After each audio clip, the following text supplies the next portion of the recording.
Efesios. Estamos en la lección número 15.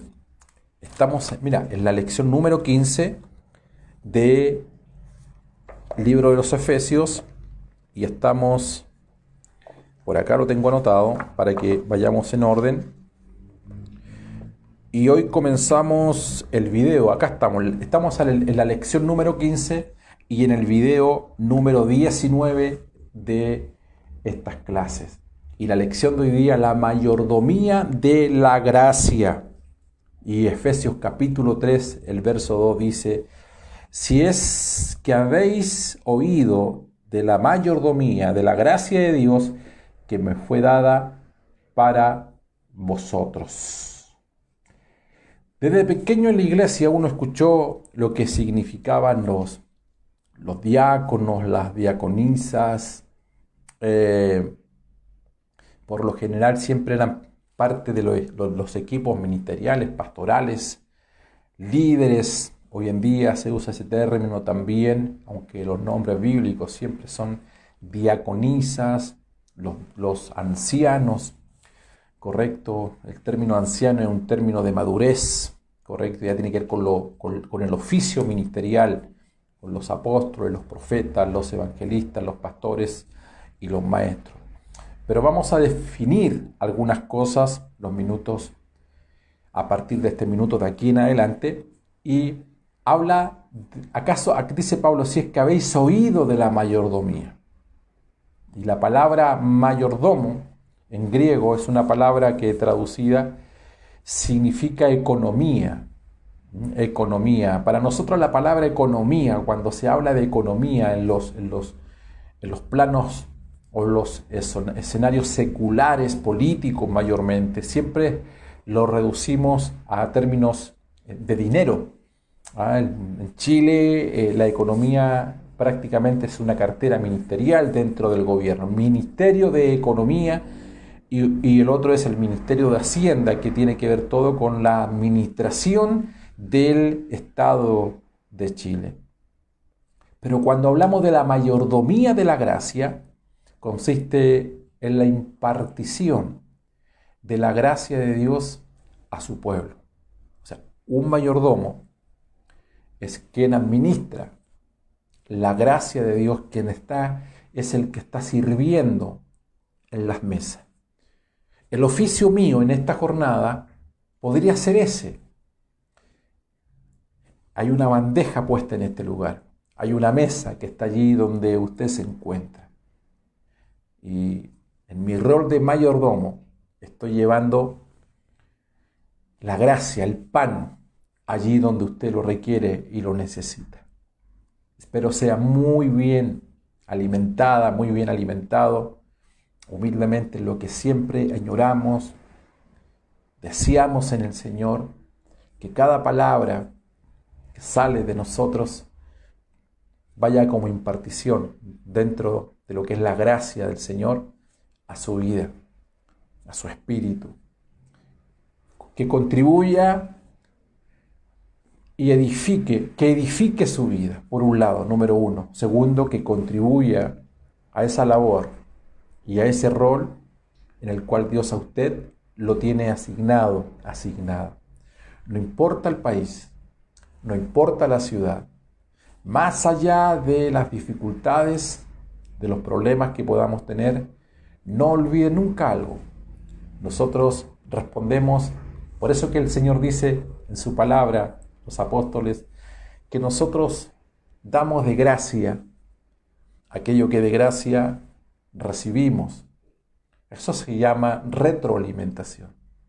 Por eso que en un siervo, en un hombre, en una mujer de Dios, en un mayordomo, en usted, nunca debe estar ese egoísmo de dar. Hay dos palabras que son tremendamente importantes, que las he aprendido. Una de esas es dar gracias. ¿Cuál es? Dar gracias. Y la segunda es dar. Dar gracias y dar. Damos de gracia aquello que de gracia hemos recibido de parte de Dios. La palabra griega traducida de mayordomía en el versículo 2 de Efesios capítulo 3 es la palabra oikonomía, oikos.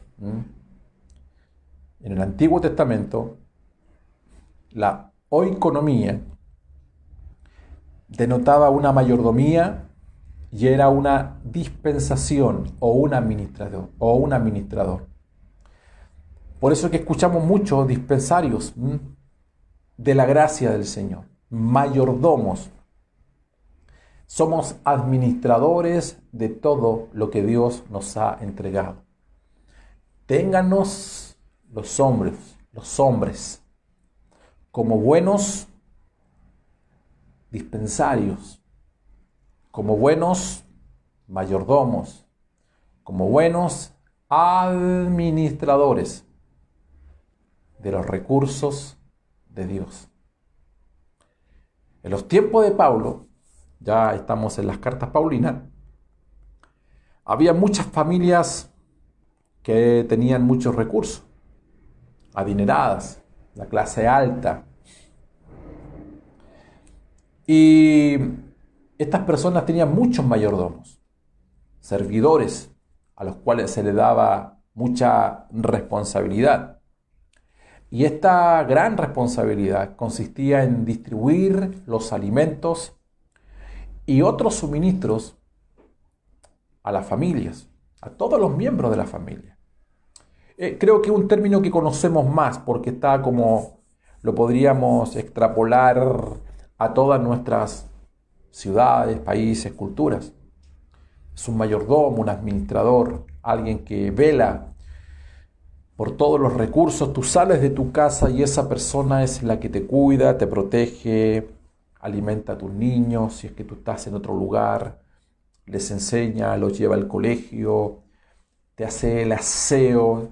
Básicamente él es como un dueño dentro de esa propiedad, solo que no es un dueño, es un mayordomo, es un administrador, él es un dispensario de algo que tú le has entregado.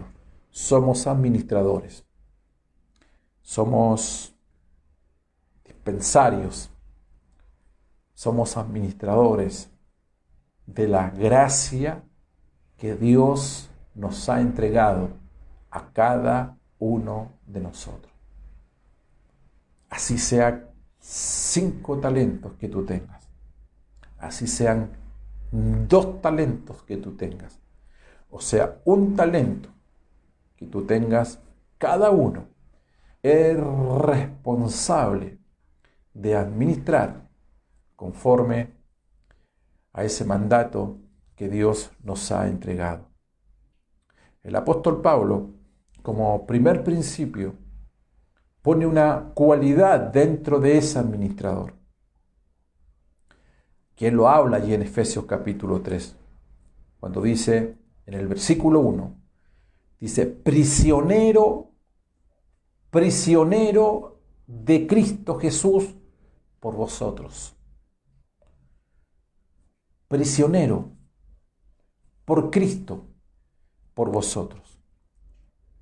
El apóstol Pablo, él se considera, siendo un apóstol, se considera un mayordomo. Y como mayordomo nos enseña que él impartía las riquezas inescrutables de Cristo Jesús. Pero pone esta cualidad, que es la que voy a desarrollar a continuación. Dice, prisionero de Cristo. ¿Qué significa ser, aunque es un hecho literal? Pablo estaba preso, pero él nunca se consideró prisionero de Roma, él nunca se consideró prisionero de Nerón. Él se considera prisionero de Cristo. Vale decir, él está diciendo, Cristo es mi prisión. En el capítulo 4, él cambia el término. Él no dice prisionero de Cristo. Él dice prisionero en el Señor. Ya es un hecho literal que el apóstol Pablo está preso. Lo sabemos.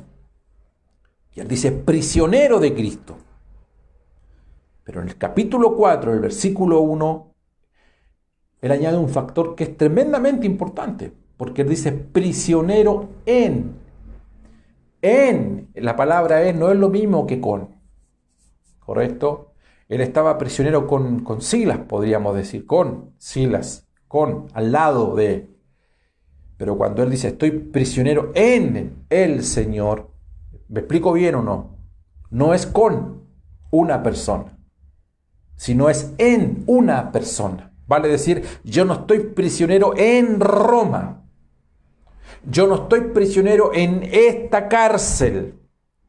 Yo no estoy prisionero en esta celda. Pablo dice, yo estoy prisionero en el Señor. Mis barrotes o los barrotes metálicos a los cuales yo estoy condicionado, sujeto, prisionero, esos barrotes se llaman Cristo. Prisionero en el Señor. Cristo son unos barrotes para mí. Y si Cristo son estos metales, estas cadenas podríamos llamarle, tienen dos definiciones. Número uno, son barrotes que no me dejan salir, pero tampoco nadie puede entrar.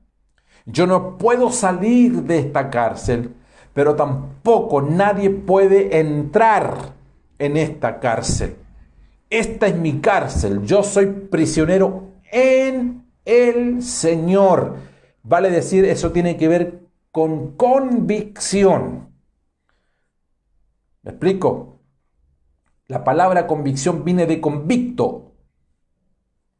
Convicto, preso, prisionero. Y cuando dice yo estoy prisionero en el Señor, Él está diciendo yo soy prisionero de Cristo, de esta convicción. Él es mi vida por dentro y Él es mi vivir por fuera. No sé si me explico lo que trato de enseñar en esta jornada. El principio es trascendental en la vida de un hijo del Señor, en la vida de un mayordomo, en la vida de un administrador, en la vida de un dispensario de la gracia del Señor. Usted no es prisionero de sus problemas. Usted no es prisionero de las crisis. Usted no es prisionero de una pandemia. Usted no es prisionero de una situación que esté viviendo. Cuando la gente dice, pastor, ya esta situación me sobrepasa, me siento ahogado o ahogada, me siento bajo presión, por favor, erradique de su vida esos conceptos, esas palabras. Cuando usted es prisionera de Cristo, usted puede estar así sea en una cárcel como estaba el apóstol Pablo. No estamos negando aquello. Usted puede estar en una cárcel situada, introducida y condenada como lo hizo Nerón. Es verdad, no estamos negando aquello. Pero cuando tú miras las cosas desde otra perspectiva, desde una visión celestial, que es el capítulo 3 de Efesios, del cual estamos hablando, tú comprendes o entiendes que de verdad tú estás prisionera, eres convicta de Cristo en ese lugar. Aleluya.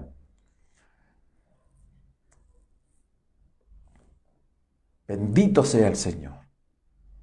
El apóstol Pablo recibe una visión que es para la iglesia a favor de todos los santos.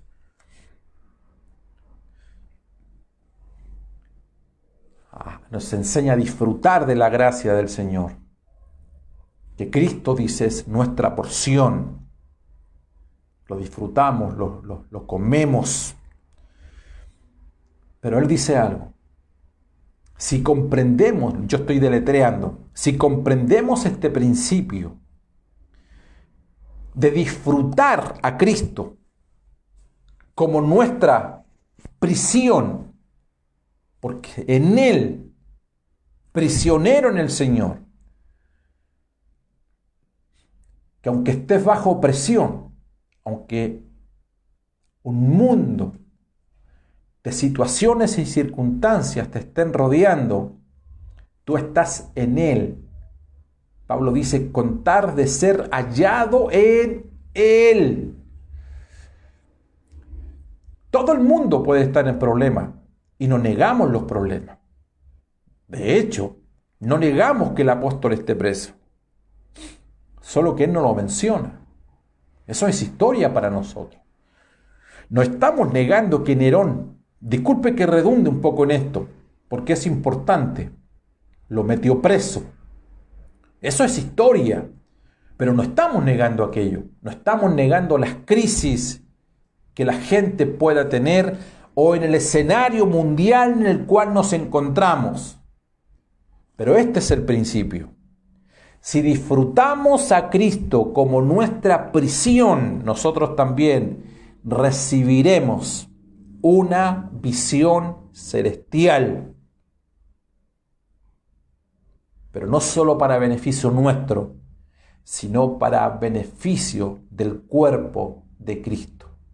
Porque lo que Pablo recibe en esa prisión que es en el Señor es algo que beneficia a los santos de la iglesia.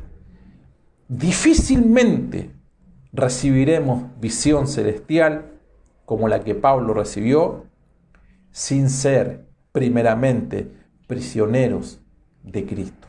El texto empieza de esa forma: prisioneros en el Señor. Tú eres prisionero de una palabra del Señor.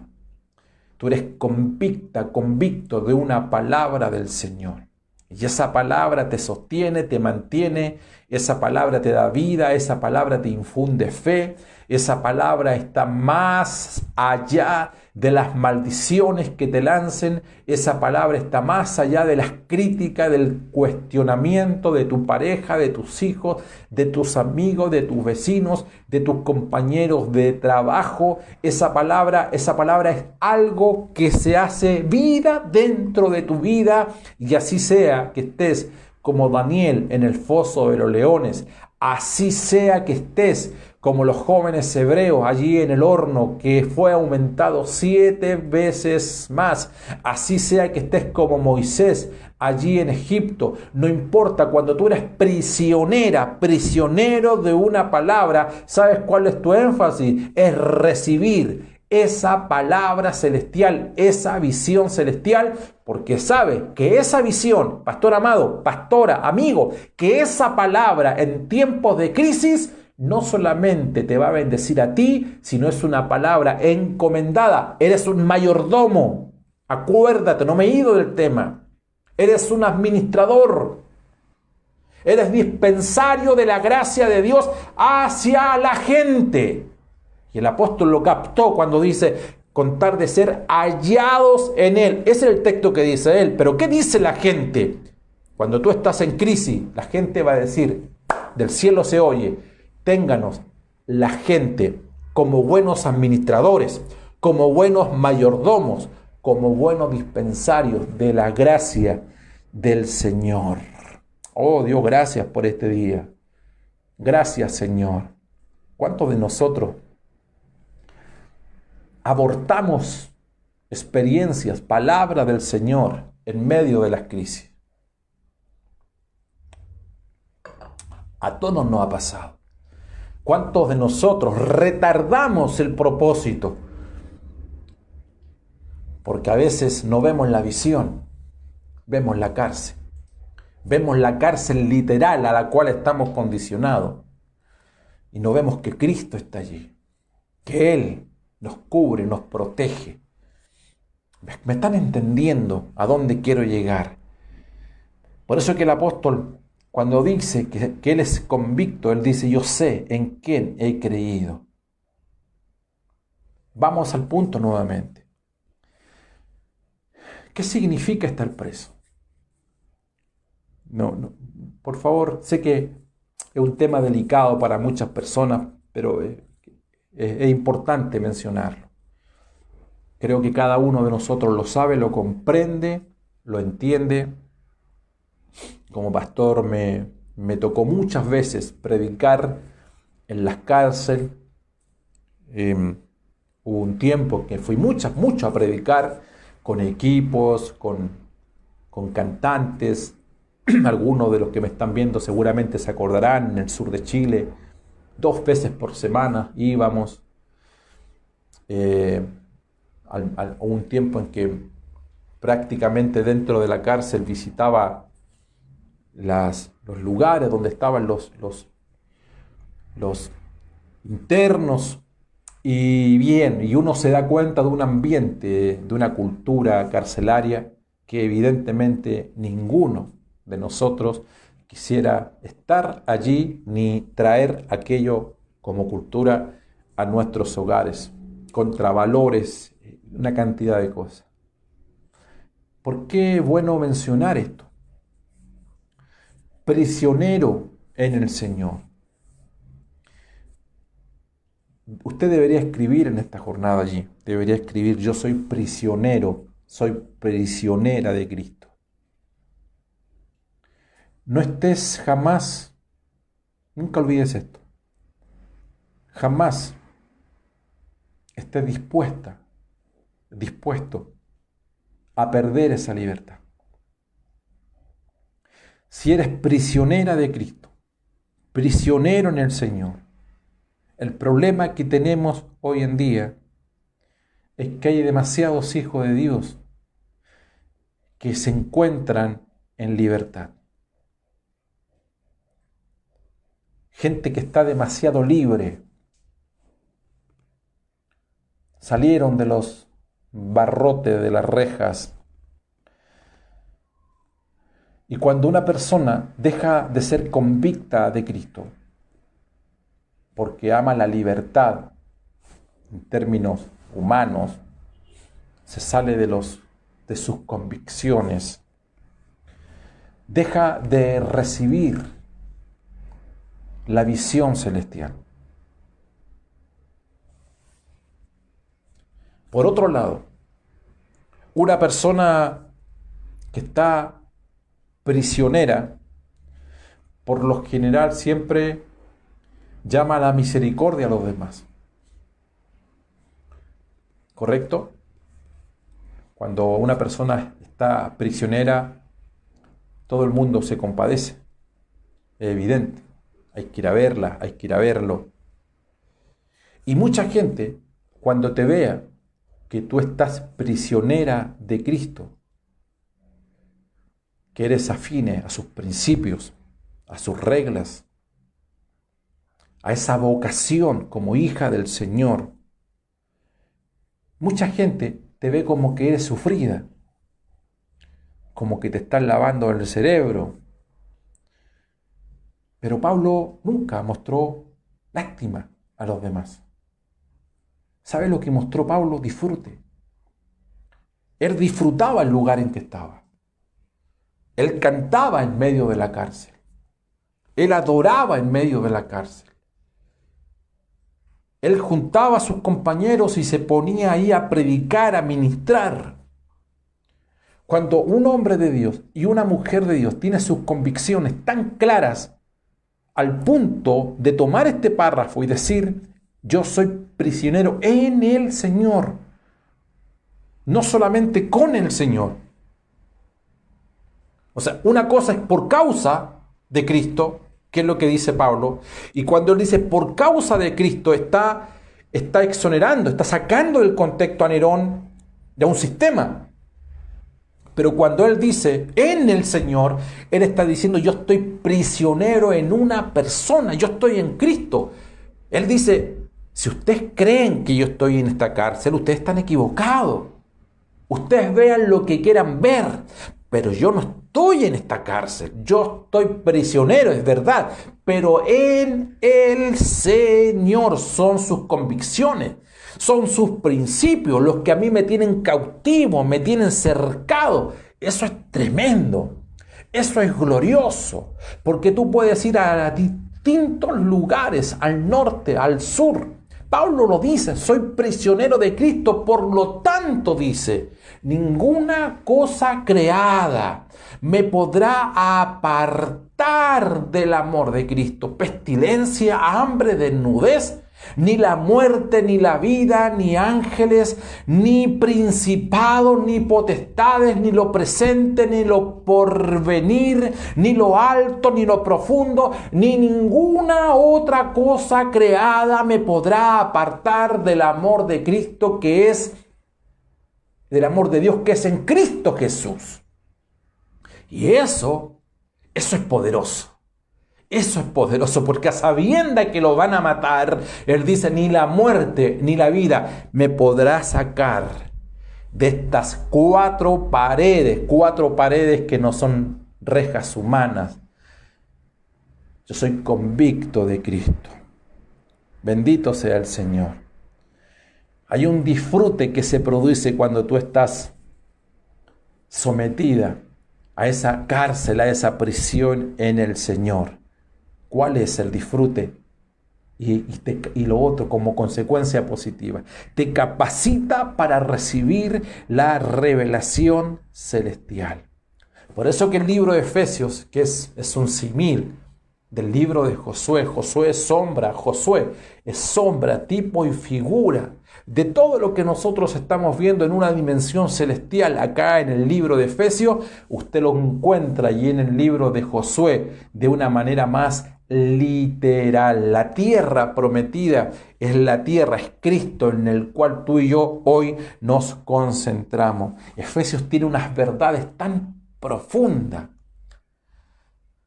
que nos conectan con dimensiones celestiales. ¿A cuántos les bendice lo que estamos conversando en esta jornada? Qué lindo, qué glorioso. Qué glorioso es el Señor. Entonces, las verdades que habla el apóstol Pablo acá, que están, digamos, delineadas en expresiones celestiales, dice, habla tres cosas acá. Dice, ser fortalecidos en el hombre interior. Habla de ser renovados en el espíritu de vuestra mente. Y nos enseña a que seamos llenos hasta la medida de toda la plenitud de Dios. Las voy a repetir las tres cosas. Ser fortalecidos con el poder del hombre interior. Que haya una renovación en el espíritu de vuestra mente. Y que seamos llenos hasta la medida de toda plenitud. ¿Cómo alguien puede tener luz en la cárcel de esta visión? O estamos todos locos, o no comprendemos nada, o tan mal estamos nosotros, no lo sé. Pero Pablo habla de una fortaleza interior, habla de una renovación en nuestra mente, y que eso trae como consecuencia que llegaremos a una medida de la plenitud de Dios. Es lo que nos pasa a cada uno de nosotros. Cuando disfrutamos de la libertad fuera de Cristo, perdemos la vista, la visión espiritual. Todo es limitado. No hay amplitud de la visión. Cuando nos salimos de los cercos, de los parámetros, cuando hablamos cosas que no son verdad, cuando la gente comienza a tener su propio análisis de la Biblia, su propia interpretación personal. Es que yo creo, es que ¿por qué Dios? Y comenzamos a hacernos preguntas. Hace muchos años yo predico un tema que se llamaba, preguntas capciosas. Esas preguntas extrañas que siempre nos llegan a nuestro oído. Y es la pregunta que le hace la serpiente a Eva allí, ¿con que Dios os ha dicho? Y esa es una pregunta extraña, que cuando nos salimos de la cárcel de estar en Cristo, nos salimos del huerto, siempre comienzan a llegar a nuestros oídos esas preguntas raras, extrañas, que de alguna u otra forma son maquinaciones que vienen del mismo infierno, cuando te siembran la duda, en tiempos difíciles como los que hoy mucha gente ha vivido y está viviendo, y dan lugar, cuando no tienes un oído calibrado, cuando no eres prisionera de Cristo, cuando no estás cercada por el Señor, cuando tus convicciones no están claras, siempre serás vulnerable a tu oído, o llámale corazón, como tú quieras, a inclinarse a la duda. Y toda duda, evidentemente, es una semilla que comienza a germinar en tu interior, que finalmente trae como consecuencia pesimismo, desánimo, angustia, dolor. Y no nos damos cuenta cómo la gente paulatinamente comienza a buscar esa libertad. Ya no estoy cercada por Cristo, ya no tengo esos barrotes que me defendían. ¿Por qué? Porque buscaste tu propia libertad. Este hombre que estamos conversando, el apóstol Pablo, al permanecer en Cristo, sabe que aquel que está en Cristo, que permanece en Cristo, nada ni nadie lo podrá sacar del centro de la voluntad del Señor. Usted comprende por qué el apóstol Pablo, cuando él se para frente a los filósofos ahí en Grecia, mira de lo que estamos conversando, él le dice: yo no he sido rebelde a la visión celestial. Estamos hablando de ese hombre que es convicto, que está preso, y ahí siendo prisionero en el Señor, él escribe y nos habla de las inescrutables riquezas de Cristo. De esa riqueza que en Cristo, tú como mayordomo, hombre o mujer, como dispensario de la gracia del Señor, como administradores de lo que Él nos ha entregado para servir las mesas, hay riquezas en Cristo que nosotros debemos servir a la gente. Espero humildemente en esta jornada estarte entregando un principio, una semilla de vida que pueda quedar calada allí en tu interior. Por eso que Pablo, con este mensaje, trasciende. ¿Qué trasciende? El entendimiento. Porque ni él mismo encontraba las palabras adecuadas para poder expresar todo lo que estaba recibiendo. Estamos hablando de la plenitud, estamos hablando de las inescrutables riquezas de Cristo. Y él pone 4 palabras allí para poder dimensionar lo que él estaba recibiendo. ¿Y cuáles son esas 4 palabras? En el versículo 18, él habla, cuando habla de Cristo, cuando habla de la gracia, cuando habla de la plenitud, cuando habla de las inescrutables riquezas de Cristo, ¿sabes cómo se refiere? ¿Cómo habla? Él dice la anchura, él dice su longitud, él dice la profundidad, y habla, ¿sabes qué? Habla de la altura. Dice, lo que estamos recibiendo, su riqueza, su plenitud, no tienen límites. ¿Sabes qué significa la anchura, longitud, profundidad y altura? Está hablando de un universo de riquezas que nosotros tenemos en Cristo y las conseguimos, las valoramos, las disfrutamos en la medida que somos y estamos prisioneros en el Señor. No te salgas de ese lugar. No te salgas de ese lugar. No es lo que la gente piense de ti. Es lo que Dios piensa de ti. ¿Me explico? Por eso que hay 2 lenguajes cuando estamos presos.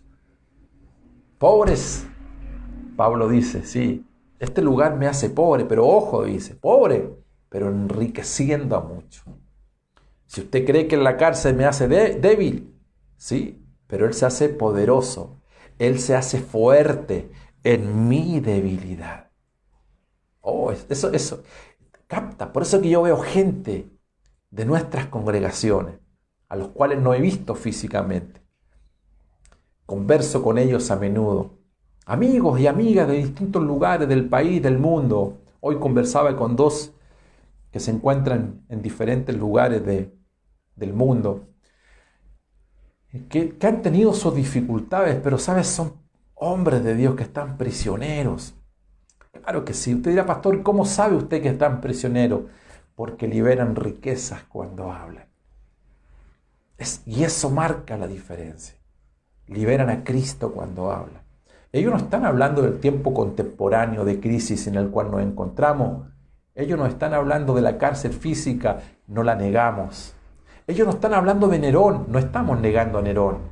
Ellos no hablan de cómo ha sido toda la crisis que ha derivado de la pandemia, y no estamos negando la pandemia, por favor, para que tampoco nos perdamos.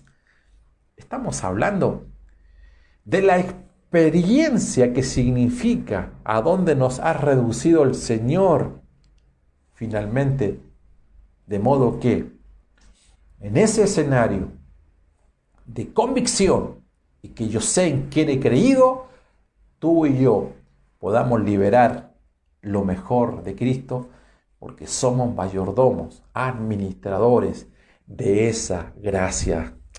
Bendito sea su nombre. Cada uno de nosotros tiene una asignación. Esto es como cuando tú te subes a un avión o a un bus y hay un mayordomo, hay un auxiliar.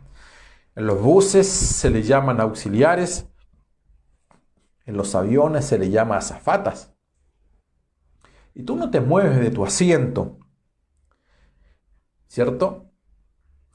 Y esa persona pasa por tu asiento y te ofrece alimento a los pasajeros. Ellos no te están dando una receta, ellos no te están dando una información sobre cómo cocinar. Ellos simplemente administran esa riqueza, esos alimentos, asiento por asiento, lugar diferente. Ellos no te están pasando una receta, tampoco te están enseñando a cocinar. ¿Qué hacía el apóstol Pablo? Dice la Biblia que él impartía las riquezas de Cristo a los santos. El alimento ya estaba dado, el alimento ya estaba hecho, que es la palabra, que es el pan, que es Cristo mismo. ¿Correcto? Esa es la impartición que nosotros, la gracia es una persona, la gracia no es un concepto, la gracia es Cristo mismo. Y cuando partimos el pan, tú comes ese pan y ese pan tiene todos los nutrientes del pan original, el unigénito Hijo de Dios, que cuando fue partido y repartido como el grano de trigo que cayó en tierra y murió, y de esa muerte finalmente en su ascensión dio lugar a la espiga cargada con más granos y miles y millones de granos más, que al caer a tierra dan lugar a más. Pero fíjate, no importa cuántos siglos hayan pasado, la espiga que cae en tierra hoy, esa espiga tiene la misma vida y la misma naturaleza del trigo original. Tú eres parte de esa espiga.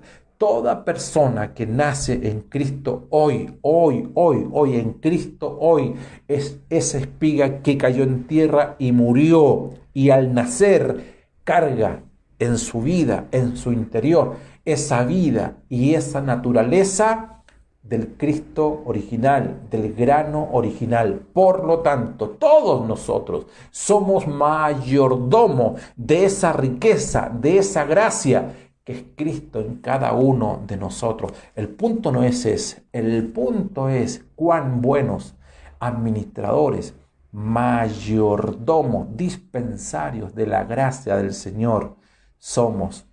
Responde a tu asignación. Responde a tu asignación y recuerda, las mayores revelaciones se tienen en la cárcel. Las más grandes visiones se tienen en la cárcel.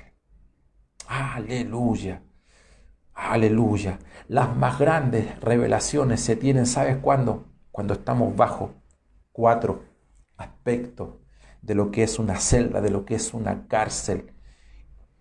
Pero cuando queremos buscar la libertad, hay demasiada gente libre hoy en día, demasiado pastor libre hoy en día, demasiados hombres y mujeres de Dios añorando la libertad hoy en día. No busques revelación prestada, no busques revelación, no tienes que ir al monte, no tienes que ir allá, no tienes que ir acá. Todo lo que tú necesitas y requieres está allí, en tu interior. Sí, Pablo se lo dice a Timoteo. ¿Qué estás haciendo, Timoteo? Le dice. ¿Para qué quieres buscar? ¿Por qué estás tan desanimado? Que nadie tome en poco tu juventud. Y le dice, Timoteo, ven acá. Echa mano a la vida eterna. Echa mano a la vida eterna que está dentro de ti. Todos los santos, por muy insignificante que parezcan algunos, no lo son, que parezcan ante la mirada de otros. No hay santos insignificantes.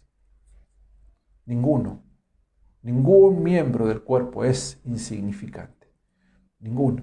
Hasta una uña, cuando te pegas en una uña, tiene un valor que ni te cuento.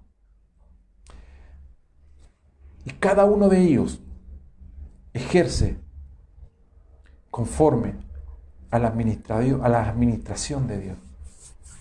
A veces tú llegas a un local, a un templo, a una iglesia, llámelo usted como quiera, y hasta la persona que te atiende, que te recibe en la puerta, ¿sabes? La sonrisa de esa persona, el gesto de esa persona, la servilleta, el vaso de agua que te lleva esa persona, el que te cuida el carro, el que te cuida el automóvil. Fíjate que no estamos hablando del predicador, no estamos hablando del músico, por cierto, también ellos. Solo te estoy diciendo que toda persona, todo santo, ningún miembro es insignificante, porque cada uno de nosotros responde y ejerce su mayordomía, ejerce su administración conforme a la asignación que Dios le ha entregado.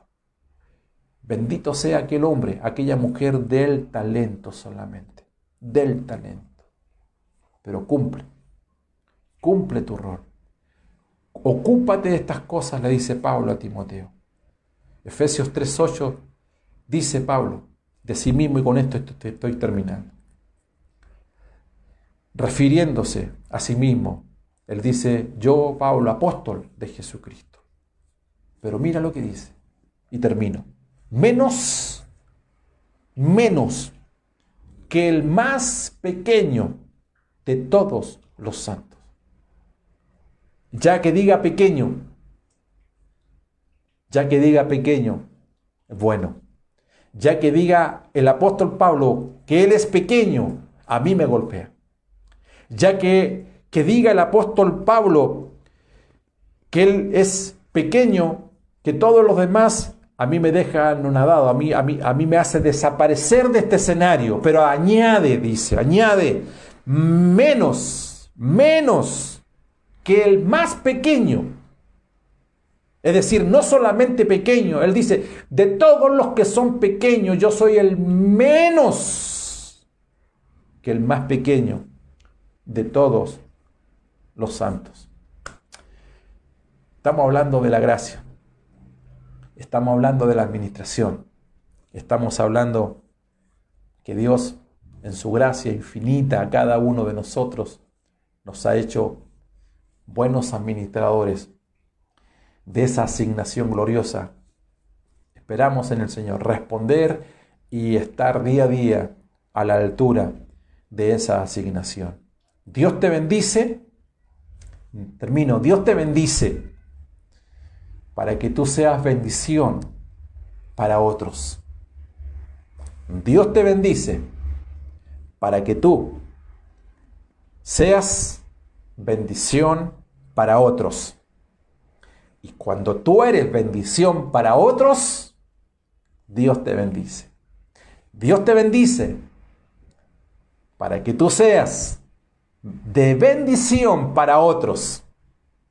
Y cuando tú eres bendición para otros, Dios te bendice. Un gran abrazo a todos, bendecidos, cariños desde Santiago de Chile, abrazos y bendiciones. Nos encontramos el lunes a partir de las 8 de la noche. Continuamos con el estudio del libro de los Efesios. Abrazos.